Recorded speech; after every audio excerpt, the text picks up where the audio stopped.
Oh, there's one other thing. We Oh, need to. what's the other thing? We should talk about coronavirus.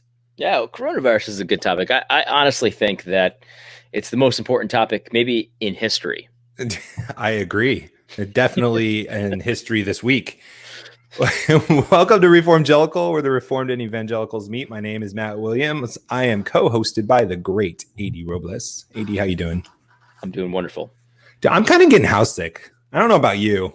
I'm getting there, man. I stay in the house all the time anyway. This really makes no difference to me. But here's I will say this. Now that I have to stay in the house, I don't want to. I know that's the same thing with me. I work from home. I probably get out once a day for 15 minutes. But now that I know I'm not supposed to, it just makes me want to kick and scream and get out. I got so many stores I want to go to randomly. Like, let's go to Pier 1 Imports. I mean, I've never been there in my life. Let's go. Yeah, and I'm going to touch everything on the shelf just to get a look. If you want to give us a follow, share the show. We'd appreciate that. You can follow us live, Reformgelical. You can see AD's thumb over the camera. Yeah, I'm all messed up here. I don't know what's going on. At least we're clear. We never had that luxury in our old platform. This looks great. I'm not going to lie. Yeah. So if you want to give us a follow, I'd really appreciate that. You can support us at patreon.com/reformgelical, where these shows will eventually be moving onto there. If you want to interact and join and follow along and comment, you can do that if you are a patron. But we're doing it free for this month for a plethora of reasons. For those of you who were expecting a special guest, I apologize. It just didn't work out. And it's just you, AD, and I, boring old AD Robles and myself are talking about. But I want to talk about the government. Stop right there. Okay. I want to talk about it. You're the guy that talks about, business, stock market, economy, stuff like that. My question for you, Matt, why do you hate poor people?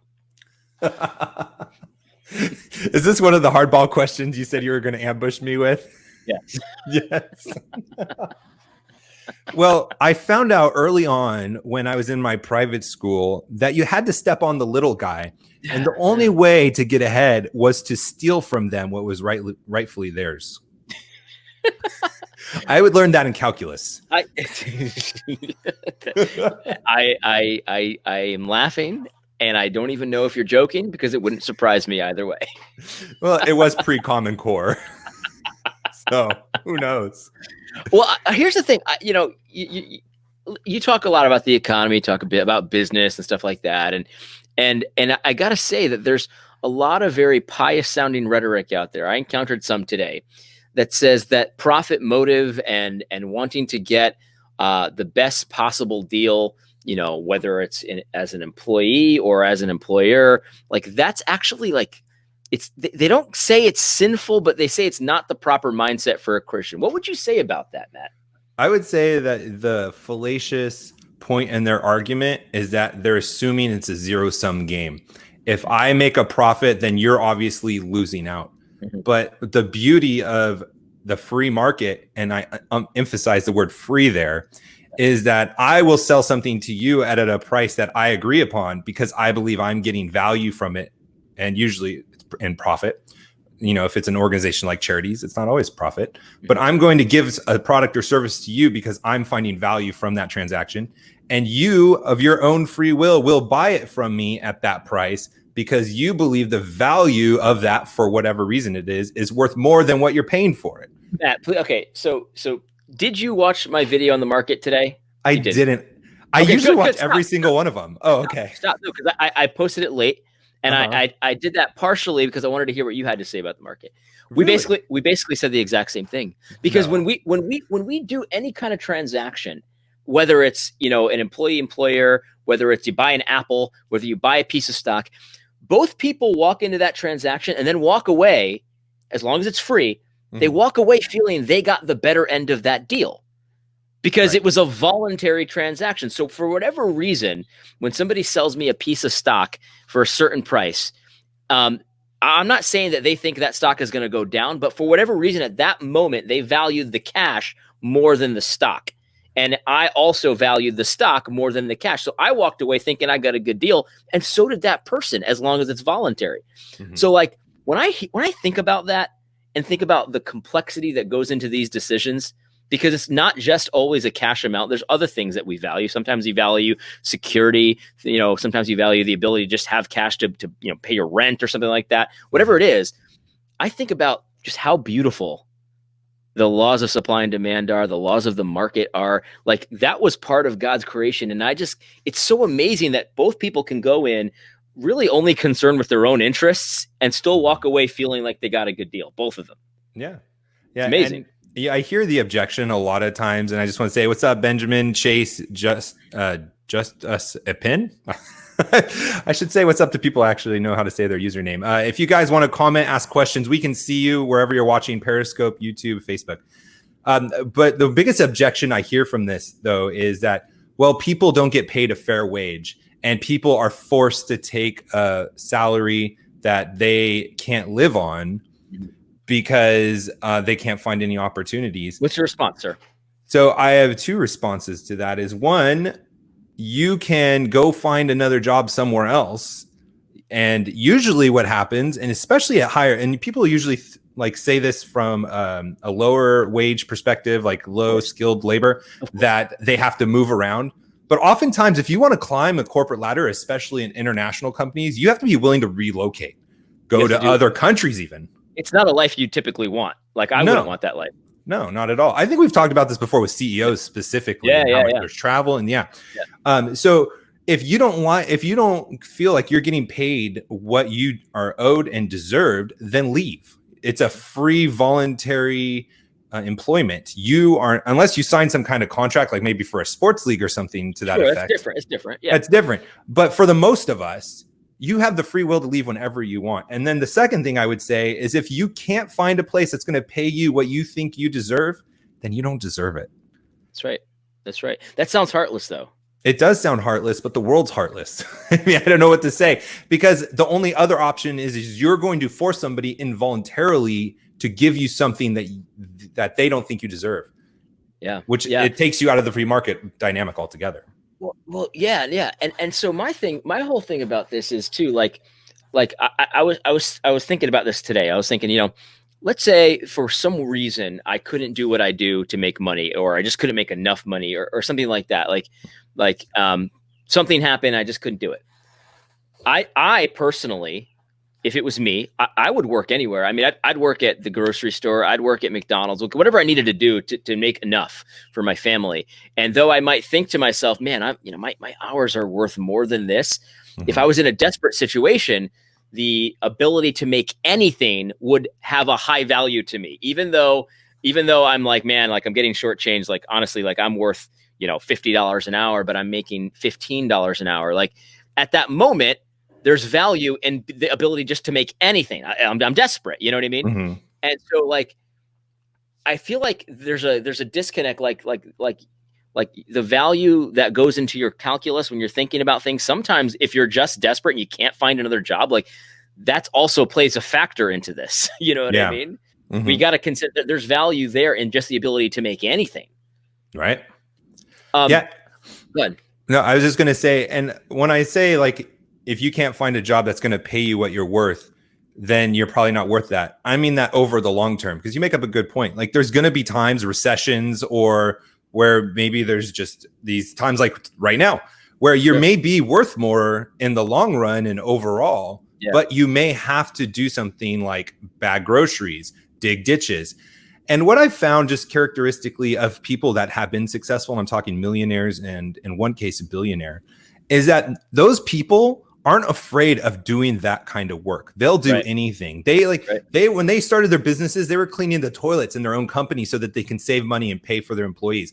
Yep. And that's not the mindset or the attitude or the personality that the media and the world paints of what the successful millionaires are like. But oftentimes it's because they were able to humble themselves and do anything to work hard to get where they're at. I heard, I forget who this was. It was a semi-famous person, but like maybe, I don't know, B-list or something. And she was an entrepreneur, and she said that to her, she puts such a value on being an entrepreneur that if she somehow lost it all, whatever, she would rather sell apples on the side of the street for herself than to work for another employer. And so to me, I'm like, okay, so we need to understand that, like, people value different things, and that's fine. Like, this woman would rather be, you know, essentially working for herself, but homeless, essentially, is what she was saying, than to work for somebody else. That's a weird mindset that I don't understand. That I wouldn't do that. But people value different things. And that's what I think is so beautiful about the market. Like when I go to the store and I buy a candy bar, like, someone that doesn't like chocolate would be like, why'd you spend $1.50 on that? You know what I mean? But to me, it gives me great pleasure for the 15 seconds I'm eating the candy bar. And no one has to understand that. That's okay. That you don't understand why I bought the chocolate bar rather than put the $1.50 in the bank or something like that. So it's like, that's what's so beautiful. Like, nobody really gets why people value things the way they do, but it's just amazing the way the market works, that it all works out. Now, that doesn't mean everyone's feeling great about every decision that they make, but there doesn't have to be any coercion there. There doesn't have to be any stealing. There doesn't have to be any involuntary actions there. And that's the trick, because a lot of people that push back on this stuff, what they're saying is, it's not enough to have voluntary transactions. There needs to be something involuntary put in there. But they don't say it that way. They put nice sounding words like, Christians ought to be thinking about equity as well. And it's like, that sounds super pious. But what you're actually saying is there needs to be price controls. So show me the price controls in the Bible. I told someone this today, and he refused to answer. I know why he refused to answer. There is no price controls in the Bible. Right. But like, that's what you're saying. It sounds nice and flowery. Equity sounds really nice. But what you're saying is you need to force someone into a transaction. Yeah. And that's bad. It is terrible. And I think there's laws against that in the Bible, actually. Right. But then it's funny because, like you say, people will say, like, it's cruel. Like, you're not going to pay someone a living wage. But in reality, it's far crueler to force people to do things that is with their own property, what you have no right to do. That's far crueler. And that's the only alternative. There's nothing else. It's either people are free to make decisions with their own property, or there's some form of the state that uses guns to force you to do something. Did you see the article about the lady who owns a spa that got the loan from the government, and her employees are mad at her? Yeah. So that's what started this conversation. So I posted that. I was like, yeah, this was very easy to see coming. Like, lots of people were talking about this as soon as they heard about these loans. And the guy that was pushing back thought I was getting mad at the employees. And I really wasn't. Like, they're actually making a rational choice. Like, you're going to pay me more to do nothing than to actually work.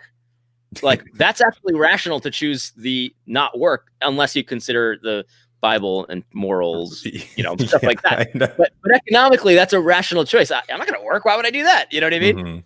And I'm not getting mad at them. What I'm mad at, though, is the government that puts that moral dilemma in front of people. That like that's like, and the person was saying, well, maybe if unemployment insurance pays more than you're paying, maybe you should reconsider your wages. And like, that sounds so pious, but it's like, yes, economically, rationally, if you want to stay in business, yes, you need to readdress your salaries. If someone's going to pay them more to do nothing, yeah, you have to. They have no choice. But the point is, you shouldn't have to do that. The government shouldn't have been doing that in the first place. Well, and they supercharged unemployment. That was one of the phases. I forgot which one of the phases it was, but it wasn't always like that. No.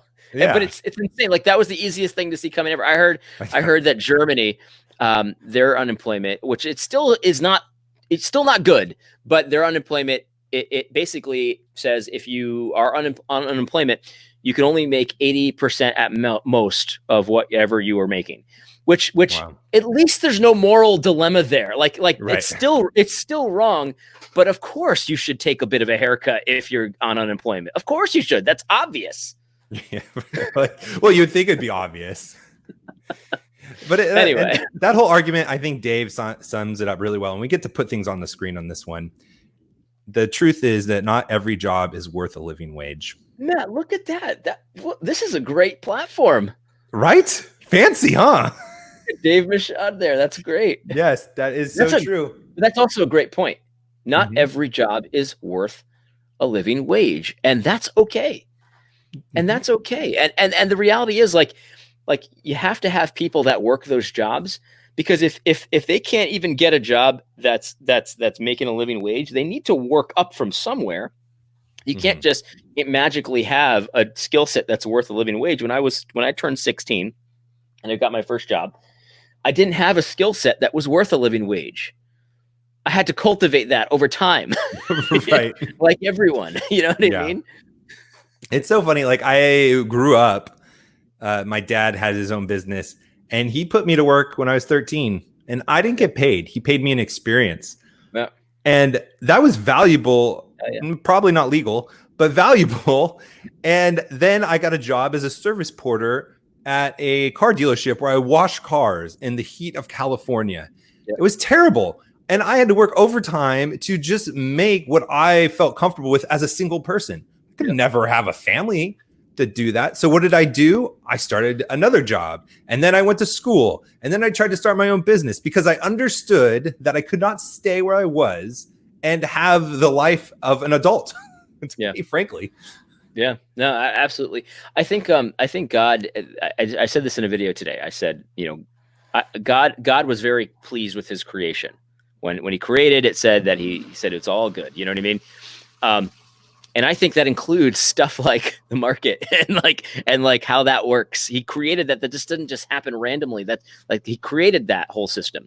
And I think he's pleased with it. And I think in some of the parables that we read, like the parable of the talents, especially, you see that he's kind of showing it off a little bit. Like, this is great. Like, look at this. Look at these good servants who get 100% return on what I give them. I give them this and they make 100% return. And I'm pleased with that. Like profit motive and the ability to sort of get returns and to engage in trade and to increase it. Like, these are all good things. We should all have a healthy profit motive. There's nothing wrong with it. And I think that, that's kind of become synonymous with greed, and it is not synonymous with greed to want to do well, to want to increase what you have, to make more money, to earn, son. To earn, I was thinking, I wonder how diverse his workforce was, and did Jesus incorporate that into his parable to the people he was talking about? It's like, did he get a diversified workforce like we're supposed to believe we need in church and in our business? Yeah. I don't think he did. All I know is this: Jesus hired, well, I guess you could say hired 12 people. I'm pretty sure they were all Jews. Yeah, they would frown upon that nowadays. Well, Jews still hire all Jews. I know, it's very true. Most of the world hires their own culture most of the time, believe it or not. Not surprising at all. I saw in Japan 98, I think it was 98. It was like 97 or 98% of people that are employed in Japan are Japanese, and the other 2% is Asian. And so there's like this less than 1% that is something other than Asian. Yeah. And then we're getting in trouble for whatever our ratios are here. Yeah, no, it's amazing. It's not even thought about. It's like, this is obviously, you know what I mean? Anyway, but no, that's not what you wanted to talk about. Sorry to hijack the show, but I got in this conversation today, and I did 2 videos about this, and I wanted to get your opinion, and I got it. Yep. And Elijah, a good point. In a free market, the employer will only pay what he needs to pay someone to get the work done. And that's the point. Like I said that, Elijah, to this guy, and he goes, yeah, but for a Christian, we also need to consider equity. And I just kept trying to get him to define what he meant by that, because I didn't understand what that meant in the context of a market, and he refused to answer. I don't think he has an answer. Well, you must have not been reading your Marxist handbook, because that's the only place I can find that. I was like, so how do I know I'm doing this properly if you can't even define it? You know what I mean? What is equity for a spa worker? And how foolish are you that you're trying to hold someone to account of something you can't even define? I don't know. I would be questioning my motives there. But this whole conversation is actually a great segue into the first thing I did really want to talk about is, like, how did we get here? Yeah. And thinking about it, not just like business and, not people understanding basic capitalism and biblical principles, but specifically like this lockdown where we're at, because to me, it seems absolutely insane. And the more information I get, the more insane this seems. Is that your same thought too? I remember the first time I heard about the stay-at-home order. I think I heard shelter-in-place was the first term I heard, and it was my father-in-law who said it. Shelter-in-place order for New Hampshire. And I remember thinking to myself, what? That's insane. What do you shelter in place? What are we in a war? Mm-hmm. And it sounded insane to me at the time. Like, where does it come off? And now, like, you're right. The more info I hear about everything regarding the virus, I just get more and more dumbfounded. I know, seriously. How did we get here? That's a good question. In 2 weeks of the shutdown, like, okay, that's really going to hurt. And then they extended it another 30 days. And I think I said it on the show even. You did. I was like, there's no way it's going to go 45 days. And here we are, 45 days.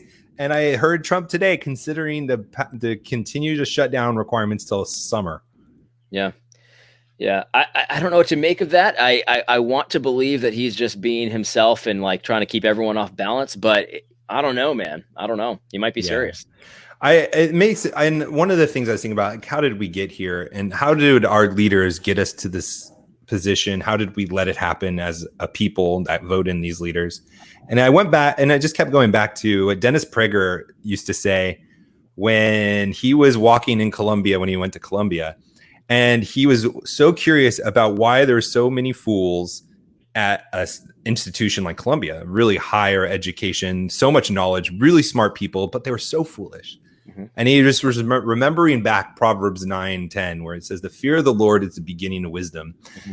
and the knowledge of the holy is understanding. And I think that is the only explanation that makes sense of why anyone in their right mind, intellectual, smart, I think Trump's smart, I think Dr. Fauci's smart, I think everyone that's in the White House has some level of intelligence that's probably above average. Yes. And yet they still believe that this shutdown is a good thing. And even Fauci, yesterday or the day before, I forgot which press conference it was because they're daily, said that this was the right thing to do because it got us to the successful point where we are to reopen now, which means they'll do it again. I like that. Yeah. Well, go ahead. No, I want you to finish because I know what I'm going to say. Okay. So complete foolishness of this. And it goes back to, we as a people have decided and approved and accepted and argued for that God has no place in government. Yeah. And when the formula is true in the Bible, that the fear of the Lord is the beginning of wisdom, conversely, the rejection of God is the beginning of foolishness. And when times are good, you could get away with foolish leaders because a lot of times things will just run themselves. But when you're in crises like this is when it shows, and the consequences of rejecting God come to fruition. You didn't watch my videos today? I didn't. I literally talked about this exact thing. No, you didn't. This is great. Well, so I'll prove it to you. The title of my first video today is "Don't Be Stupid" is the message of the Bible. Don't be a moron. And what I was saying was, the fear of the Lord is the beginning of knowledge. So the first way to be a moron is to just reject that. Mm-hmm. Yeah. And that's the point. Like we're all kind of thinking here. And sadly, listen, Matt, I think you and I have talked about this. We don't want to be downers, and we don't want to be like dog in the church and stuff like that. That's not what this is about. But I don't know. I might be embracing that role now. but all right, so I'm going to rein you in. But anyway, but the point is, like, there's a lot of people that haven't been trained in the churches to really know what to do in these kinds of situations. And so this pandemic hit, and it's it's kind of deadly. It's contagious. And we're over here like two cavemen trying to build fire by rubbing sticks together. And we're working. What do we do? And we're trying to ever see those survival shows where they're trying to make fire with two sticks and they're just sweating. They're pouring sweat. And it takes hours to start a fire that way. Like it's not easy. That's why, by the way, that's why you couldn't do that on the Sabbath in the Old Testament, because it wasn't just as easy as, you had to work, Right. And that's what we're trying to do. But God has given us a blowtorch, but we're still like, you know what? Put the blowtorch over there. We're going to do this way. And we're just trying to figure it out. Or it's the other way I was thinking about it is like, we're pretending we're in a dark cavern and we're feeling around trying to find the exit, but God gave us a flashlight and we're not using it. Yeah. And so Fauci's over here And the reason why he's saying these things, he thinks he did the right thing. The reason why, one day Fauci's saying wear the mask, the next day he's like, well, maybe the mask doesn't really help that much. Wear the gloves or don't wear the gloves. Go outside because it helps because the sunlight kills the virus. Actually, but don't go outside at all because you don't want to catch the coronavirus. Like the reason why that's why he sounds. My favorite one was this. Did you catch this one this week? He says we should never shake hands again. He thinks, but if you want to get on Tinder and have sex with people, that's probably okay, just as long as you understand the risks. So this is Dr. Fauci, the great educated Dr. Fauci. And the reason why he's this way is because he's rejected the foundation, the beginning of wisdom. Amen. He's a fool. Yep. And he's trying to rub two sticks together, and maybe he's really good at it. Maybe he can light the fire in 30 minutes, whereas it takes the rest of us imbeciles 3 hours. So he's probably really good at starting the fire with two sticks. But like the people over here on our side, we have a blowtorch and we can use it. And like half the people around the camp's frozen because he couldn't get the fire fast enough. But then he's like, hey, we finally got it. It's a good idea. We should do this again. Right. Well, I got the fire started. I mean, obviously, I'm the expert here. But you lost half your camp. Like, yeah, but I got it started. Oh, and gosh. So many of us are like, yeah, I guess he got it started. You know what I mean? I guess he's right. But the other foolish one I saw, it was not one from Fauci, but from the Attorney General, which I know I'm racist for saying this because he's a black guy. But he said something and my wife missed it. And so I said it to her, what he said. And I thought I didn't even really think about it. I just thought it was interesting.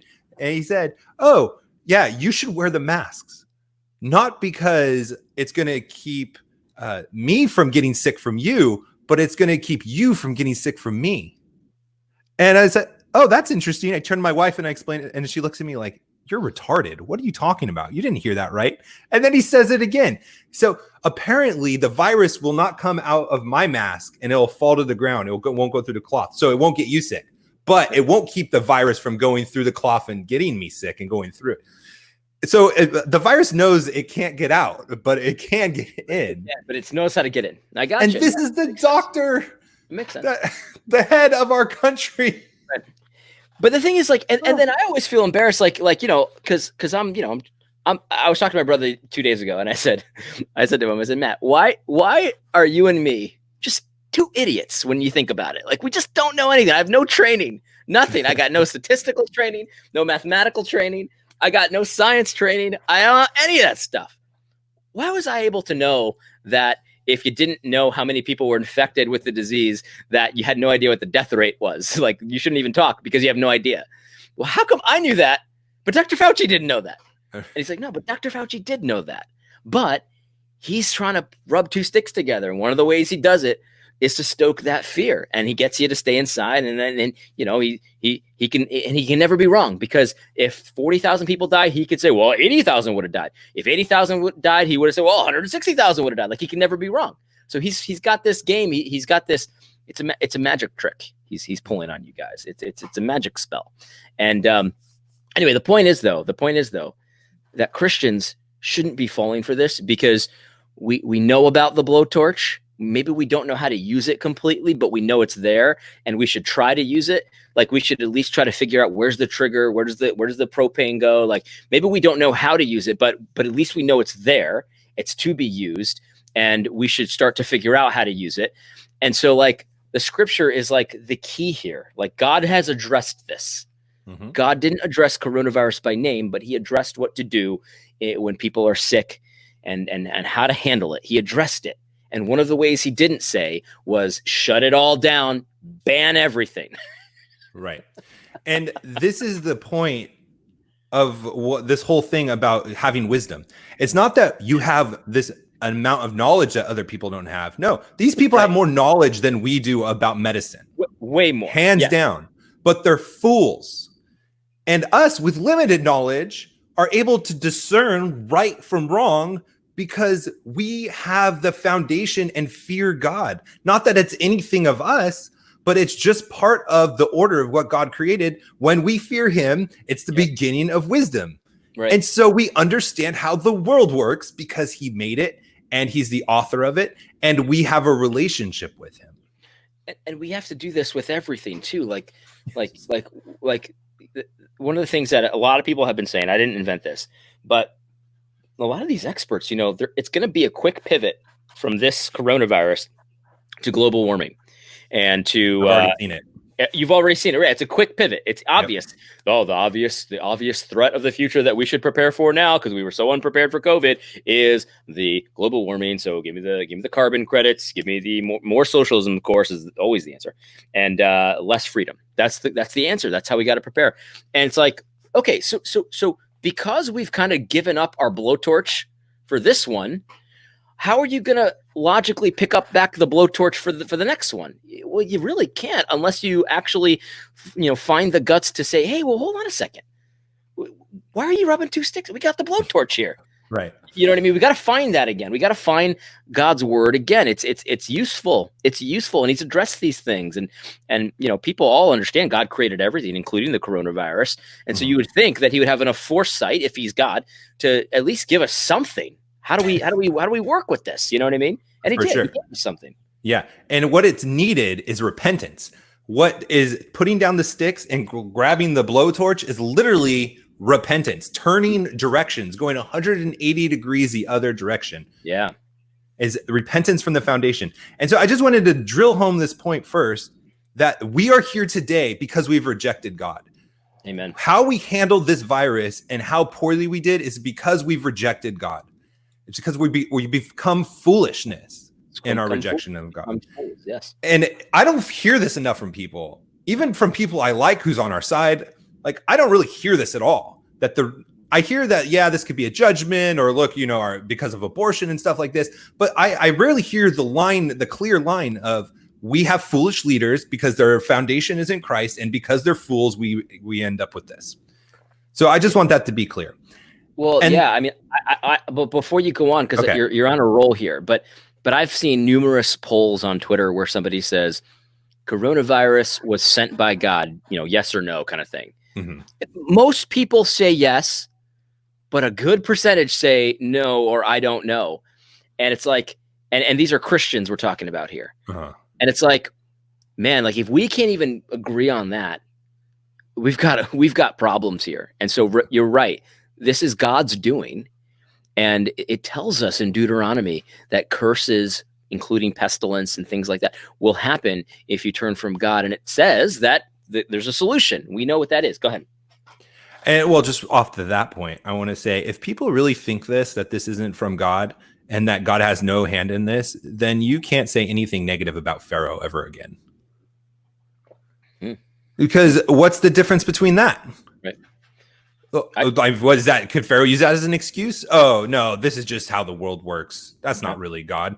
Isn't that kind of like what he was saying? He's like, oh, no, my physicians will be able to handle it. A lot of people think this way, my friend. This is a lot of Christians. A lot of, and I don't talk about pagans. I don't care what they think. You know what I mean? Yeah, right. Fair. I'm not talking about pagans, but the point is, like, a lot of Christians. I remember I've gotten in trouble numerous times because I said that the slave trade was something that was the doing of God. God did that.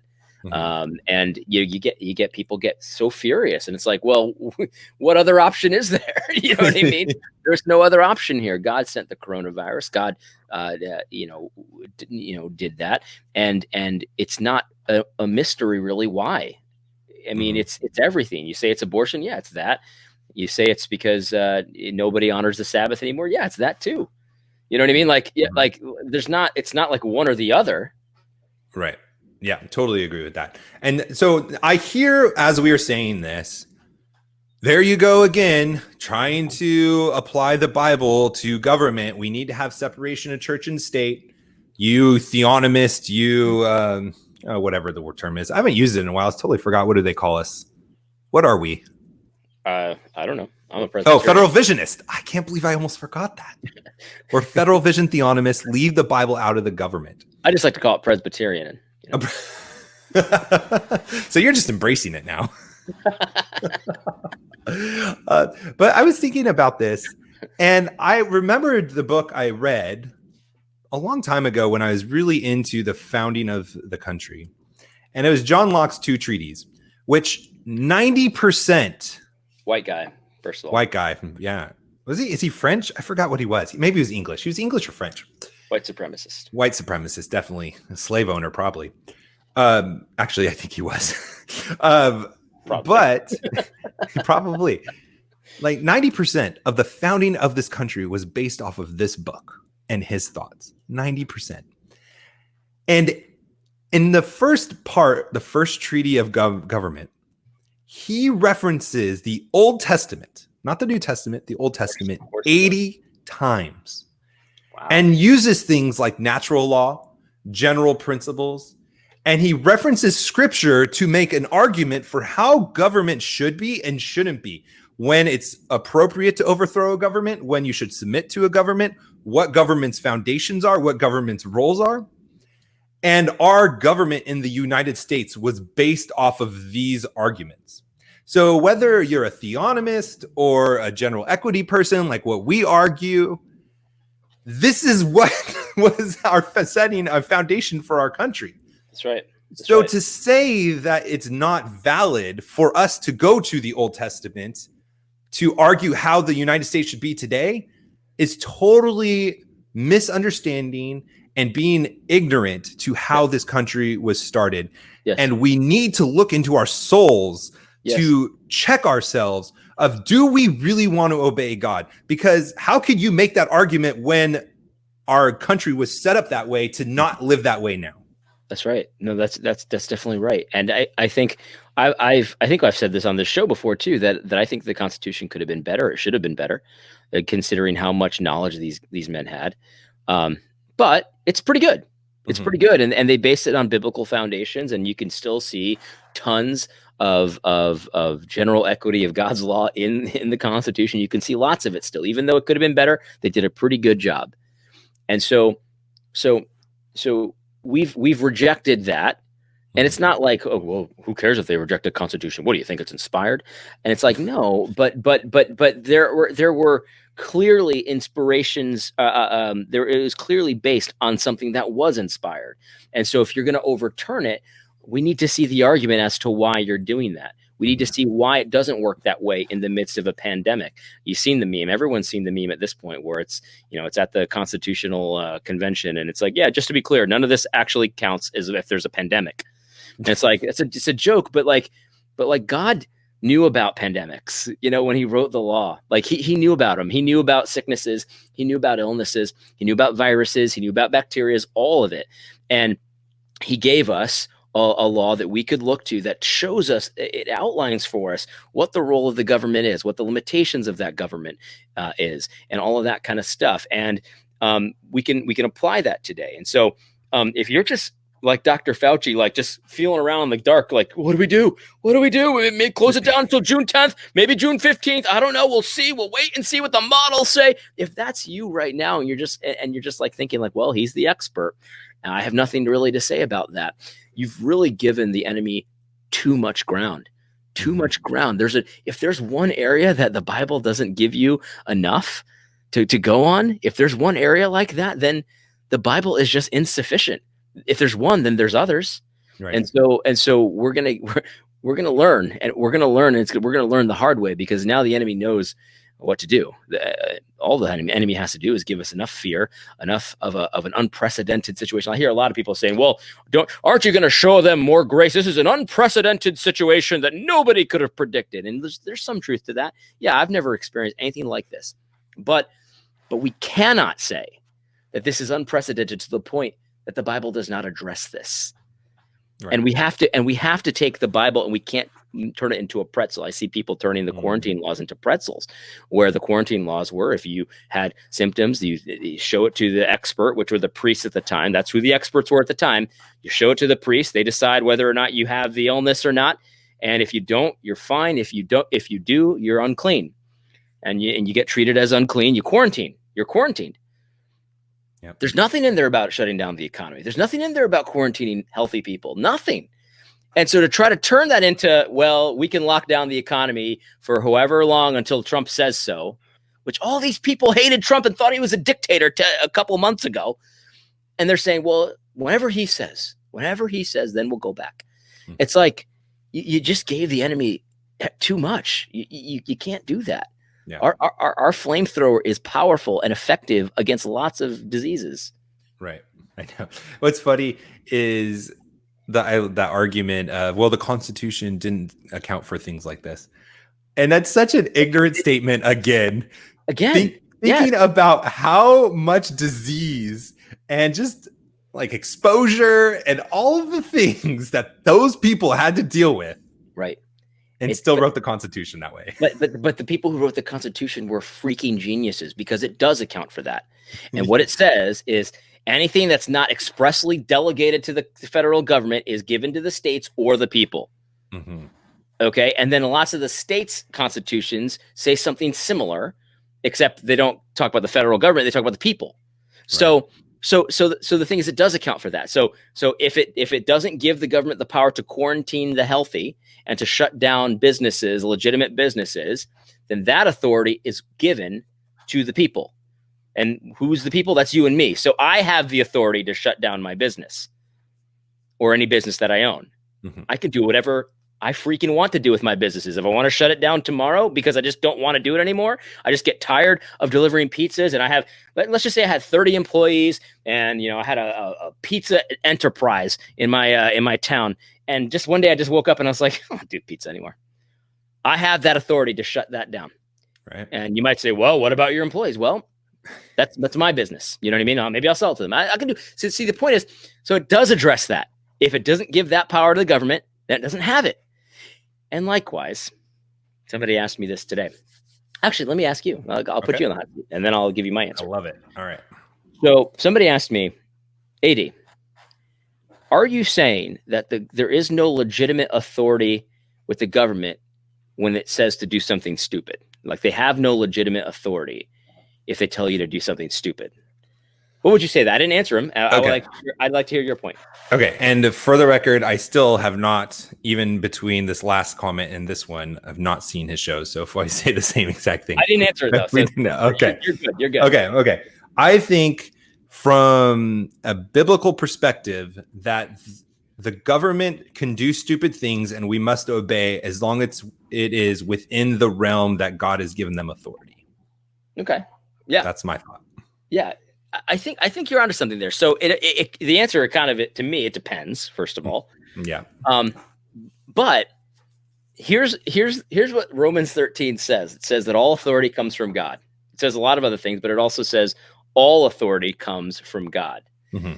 And so the government doesn't have authority unless God gave it to the government. And so my thing is kind of similar to the Constitution, and this is intentional because they were Christians and they were doing this biblically, is that if the Bible doesn't give the general the civil governing authority any of the authority to do something, because the only authority comes from God, then it doesn't have that authority. It's not legitimate. Right. Now, it might be very stupid to disobey the government when they do something that they don't have the authority to do, mm-hmm. or it might not. And I think that's a choice that we all can make for ourselves. So, for example, the government does not have the authority to charge me a registration fee for my car, but I'm going to pay it. You know what I mean? Yeah. Likewise, the thug that comes to your house and says in an Italian accent, "Hey, you want protection?" And I say, "No, I don't want protection." And he goes, "Yeah, I think you want protection."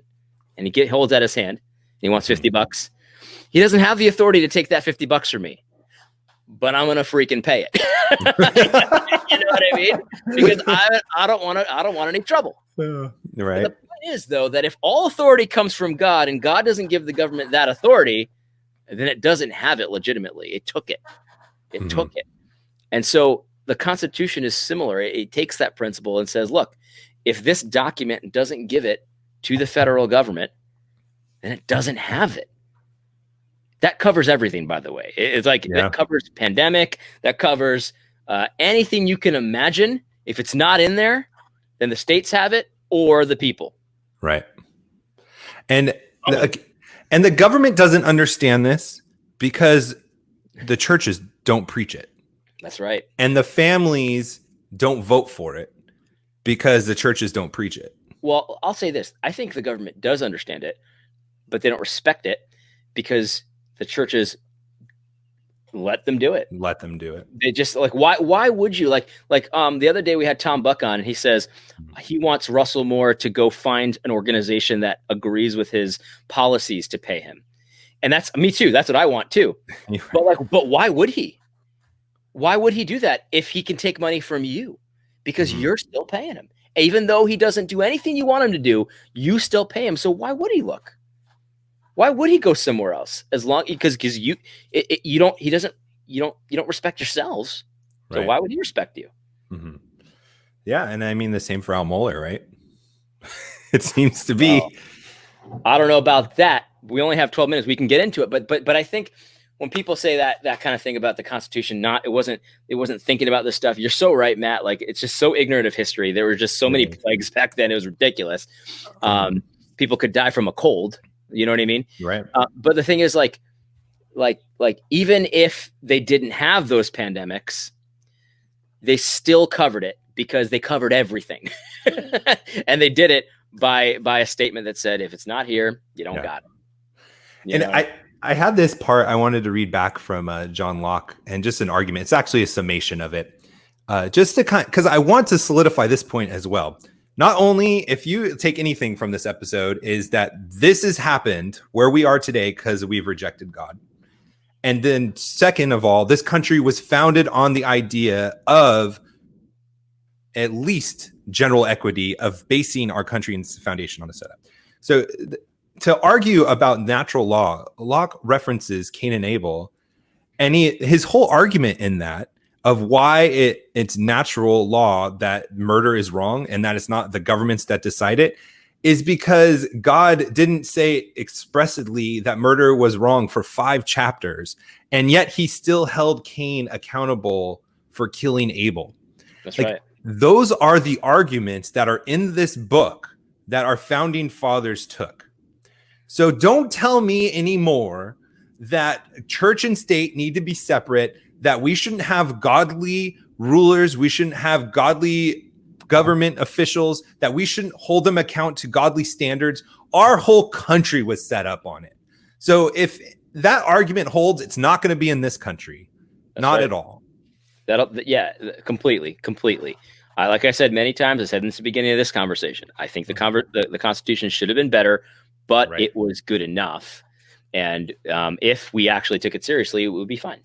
But we didn't. And you know, honestly, to the credit of the founders, they probably kind of understood that it needed to be better in some ways, or would need to change because they allowed amendments to happen. Sure. So I think they would agree with that nowadays if they were here. So I want to reiterate the importance, because like I said, I don't think we do have an understanding of it and we don't hold people accountable to it, or they don't know it, whichever it is. If you agree with AD or myself, we kind of differ on that. There are the 4 roles of authority, or the 4 responsibilities granted by God that have authority. How would you say that? Yeah, we talked about spheres of sovereignty. Spheres of authority. Yeah, we talked about the spheres of authority. Okay. There's another way to call it. It's just the different governments, because government, when you think about the word government, we always think about the civil government, but actually the English word means, all kinds of government, like self-government, family government, church government, all that. Right. So there's 4 roles, and one of them is government. One of these spheres is government. One of them is the church. One of them is the family. And one of them is the individual. That's right. Or sometimes they combine the family and the individual. I don't like doing that because I feel like that leaves out like teenagers and single men who really need to hear about taking responsibility for themselves. Yeah, I've heard the same thing, and that's why I say 4 as well. Mm-hmm. Okay. So there are distinct roles that the government has that it cannot or should not go any further on. Right. And that is one of the things that we really need to come to terms with, understand, and have a good argument for. And obviously, we're not going to be able to present that in the 10 minutes we have left. But I did want to kind of just talk about generally, or what are the roles of government that we should just kind of accept, and then maybe have some caution flags or red flags thrown out for when that might not be where they need to go and we need to push back. Sure. Now, just like the founding of the founding fathers did, just like the founding of our country, we go to the Bible to see how governments should behave. And when you go there, you see things like what you mentioned, Romans 13:3, 13:4, repeated again in 1 Peter. Yeah. That one of their main roles is to punish evildoers. Yeah, I mean that's the best summary that you can, in one sentence. That's the role. Yeah, but here's another one that's interesting. Here's a curveball for you, AD. Late in the game, bottom of the ninth. Romans 13:3 says praising good. That's right. So what does that mean? I honestly don't know. Yeah, it's a great question. Do we have awards ceremonies? Good job, buddy. Well, I don't know if that's necessarily banned from what that means. Right. So that's a long conversation. We have 7 minutes. But what I would say is stuff like, and this is a possibility, so don't jump on me for it. But how like our current government gives advantages to people who have a family, have wife, have kids, tax credits, things like that. Having a wife and having a family and raising that family is a very good thing. I think that's in that same spirit. However, obviously the problem with that is that we probably shouldn't have an income tax at all and stuff like that. but I think things like that advantage or encourage good behavior would be good. I think something that again, like this is very debatable kind of stuff. But one of the laws in the Old Testament talks about how you need to save the corners of your field so that poor people could go and eat there, right? Grazing laws, is that what it's called? Gleaning laws. Yeah. And so, but the thing was though, that there isn't a penalty enforced if you don't do it, right? Mm-hmm. So I could see how maybe praising what is good in that kind of a context would be like, well, what we'll do is we'll send a few more neighborhood watches that way. Mm-hmm. If you're one of these that's gleaning, that's doing the right thing when it comes to gleaning, we'll get you a little extra protection kind of thing. And that's almost like encouraging people to obey, to do what's good. You know what I mean? Yeah. Positive incentives. I'm not saying that's what this means, but I'm saying stuff like that would be in the spirit. Advantaging marriage couples, advantaging people that have families and stuff like that. That's a good one. That's what I would say. But ultimately, I think that we can have a conversation about that. That's the harder one, I think. Mm-hmm. But I'll tell you what's the very easy one that we, for some reason, we need to start with punishing the wrongdoer and what that means. That's much more easy to discern, in my opinion. And we need to start there because we don't even have the easy one right. Yeah, I agree with that. Another thing that the Bible talks about the government's role, or at least talks about in the Psalms of praising and asking for the king to do, is to establish justice. Right. And I want to read this because nowadays justice can mean a few different things. Sure. Psalm 72, 1-4, give the king your justice, O God, and your righteousness to the royal son. May he judge your people with righteousness and your poor with justice. Let the mountains bear prosperity for the people and the hills in righteousness. May he defend the cause of the poor of the people and give deliverance to the children of the needy and crush the oppressor. And I can just see all the socialists coming out and saying, yes, we need social justice. Yes, the poor need to be paid a fair wage. Yeah. But that's not what it's saying. So we want God's justice, your justice, oh God. So what we do is when we want to know what stuff means, we go to the law of God because he explains it very well. Mm-hmm. And one of the things in Deuteronomy, he talks about some guidelines for kings, right? And it says, when you come to the land which the Lord your God has given you and dwell in it and say, I will set a king over me like all the nations that are around me. You're going to set a king over you that the Lord your God chooses, one from among your brethren. You will set as king over you. You must not set a foreigner over you. Hear that? Hear that? Hear that, guys? Open societies, people. Racist. You may not set a foreigner over you who is not your brother, but he shall not multiply horses for himself. So he shouldn't get a lot of power with an army. He shouldn't do these things. And what does it say about justice? It says, he shall write himself a copy of this law in a book from the one before the priest, and it shall be with him, and he shall read it all the days of his life, that he may learn to fear the Lord his God and be careful to observe all the words of this law and the statutes. And the whole point of this is it says, look, the king, whoever you set over you, is first and foremost to be a student of God's law, so that he knows what justice is. And so if he writes his own copy of the law, reads it every single day, that's how you establish justice. You understand, first of all, you understand what it is, and you take care, because you read it every day, you take care to observe it always. That's what it means. It means the law of God. It's not this weird thing about equity, not this weird thing about price setting and wage setting and minimum wage and stuff like that. It's not even immigration, because as you can see, the king couldn't even be a foreigner, because God is so racist that he said, no, it has to be a native born. But that's what it is. It's the justice that he already told you about. You know what I mean? It's not some other weird kind of justice. Right. It's not open for interpretation. Right. And based on your culture. You copy the law that I gave. That's what he says. He wants you to write down an entire copy. Can you imagine when you sat down to be a king? Imagine if we made the new president write down a copy of the Constitution. That would be way easier because it's way shorter. But we don't even do that. They just say, just put your hand on the Bible, swear you'll defend it. You don't even have to know what it is. Yeah. It doesn't even need to be a Bible anymore. Right. Maybe a Quran, whatever foreigner wants to bring in their religion, you can swear on that too. Ooh, yeah, and you see, this is what I'm talking about here. See, that's a topic we got to get into one of these days. Should a non-Christian be our leader? Mm-hmm. Yeah. In the last minute of this thing, I will say definitely not. Definitely not, and I'll explain some other time. Yeah. Well, I have 4 minutes left on this ticker, so there's a few more things I wanted to get into. But I will say this is I had Deuteronomy 17 up as well to read. I mean, we are just on the same page. This has been a great episode. We did not. Let me just say to the audience, like, we normally will give each other like an outline of what we're going to do. This time we didn't at all. And somehow we're actually more in sync. This is great. I know. Maybe this is how we should go on from now on. And then that's how it goes off the rails. Yeah. But the last part I wanted to hit on this psalm is because this is another cultural interpreted verse to use for minimum wage, for all these things, is he defend the cause of the poor. Yes.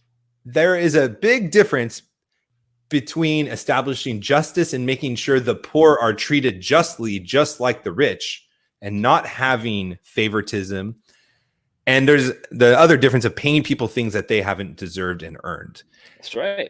And this is what they're talking about here is specifically poor people not being treated justly, not that they're not getting paid a fictitious minimum wage. That is a very big difference. What does Matt is based mean? Someone just said I'm based. Okay, I can't get distracted. That means that you're doing well, that you're like you're spitting hot fire, you're just getting savage on people. That's what that means. Thanks, Ryan. I appreciate that. But okay, so to close it out though, I just want to say that Deuteronomy 17 is the perfect summation of why we are where we are. It's because this isn't happening. We have fools running our country. Because we have fools running our country, we are living through foolish policies. And if we want to stop having our government lead us in foolishness, we need to repent. Mm-hmm. We need to stop listening to our culture saying that God has no place in government. We need to stop holding our politicians to God's standard. And we need to start preaching the gospel and the lordship of Jesus in every area of life, or this is going to continue. The curses are going to continue. If you think that God magically brought them, or supernaturally, I should probably say in a more reverent way, supernaturally brought them, or it's just a natural consequence of how he set up the earth, either way, we need to have wise, God-fearing leaders so that these things don't happen. It's good stuff, man. That's right. All right. Well, with that, I think we should call it a night. If you love this, please like it, share it with a friend. Please give it to people that need to hear this, need to hear about establishing God's law, and about where there is a standard that we can hold people accountable to. Please consider supporting us on patreon.com/reformgelical. Follow us on YouTube and social media. You can follow Real AD Robles on Twitter. He has always great stuff. He has great show content twice a day, apparently today. I'm gonna have to go check those out. And then my YouTube channel as well, How to Build a Tent. And with that, we'll talk to you next time. God bless. Matt hates poor people. Bye.